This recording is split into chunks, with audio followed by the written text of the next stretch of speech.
Queridos amigos, una vez más nos acercamos a la palabra de Dios que nos nutre, nos alimenta y nos da fuerzas para el camino.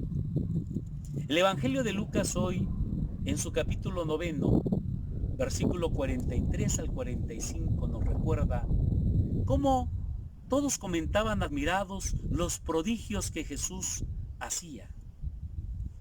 Jesús dijo entonces a sus discípulos: presten mucha atención a lo que les voy a decir.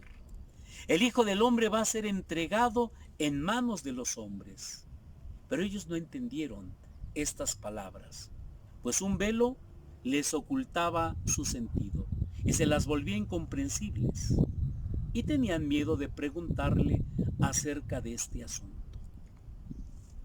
Palabra del Señor. El Papa Francisco nos ofrece una profunda reflexión de la entrega de Jesús, de el misterio de su Pascua revelada a los discípulos. El Hijo del Hombre va a ser entregado en manos de los hombres. Estas palabras de Jesús dejan congelados a los discípulos que pensaban en un camino triunfal. Palabras que se mantenían misteriosas para ellos porque no entendían su sentido y tenían miedo de interrogarlo sobre este argumento. Tenían miedo de la cruz. El mismo Pedro, después de esa confesión solemne realizada por él mismo en la región de Cesarea de Filipo, cuando Jesús dice esto otra vez, reprendía al Señor diciéndole: no, nunca, Señor, eso no te puede pasar a ti. Tenían miedo de la cruz, pero no solo los discípulos, no solo Pedro, el mismo Jesús tenía miedo de la cruz. Él no podía engañarse, él sabía. Tenía tanto miedo que esa tarde de jueves sudó sangre y agua.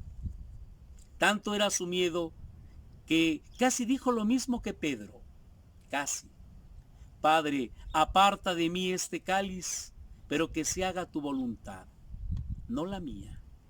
Esa es la diferencia. Abandonarnos a la voluntad del Padre. La cruz nos da miedo también en la obra de la evangelización, pero esta es la regla que el discípulo no debe olvidar. El discípulo no es más grande que su maestro. Esta es la regla que no hay redención sin efusión de sangre. No hay obra apostólica fecunda sin la cruz. Como podemos ver, queridos amigos, los discípulos de Jesús estaban asustados y no se atrevían ni a preguntar por el significado de las palabras de su maestro. Hablar de muerte no es fácil para nadie, porque es enfrentarse con el misterio más profundo y a veces más insólito. Lo que nos hace trascender a veces no tiene explicación, sino que hay que aceptarlo en la fe y en la confianza. Jesús aceptó la muerte desde el abandono en las manos de su Padre. Solo así fue capaz de atraer sobre nosotros la salvación. Padre, en tus manos encomiendo mi espíritu. ¿Cuántas veces nosotros nos perdemos en preguntas y cuántas otras no somos capaces ni de cuestionarnos por el miedo a la respuesta? Dios nos sorprende siempre en su infinito amor, y es la confianza y el amor lo que nos tiene que mover en la vida de cada día, porque el temor paraliza. Sin embargo, ese temor a veces nos deja también sin fuerzas para actuar. El que ama ha pasado de la muerte a la vida. Por eso, echemos fuera el miedo que en muchas ocasiones se alberga en nuestro corazón. Vivamos en plenitud el amor. Los invito a que cerremos esta breve reflexión con un diálogo cariñoso con el Señor Jesús, invocando al Padre del cielo.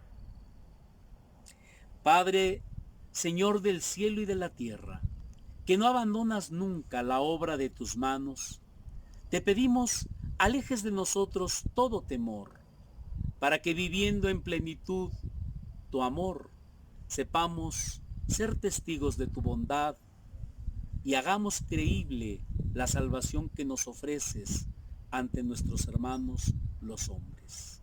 Y que nos bendiga Dios Todopoderoso, Padre, Hijo y Espíritu Santo.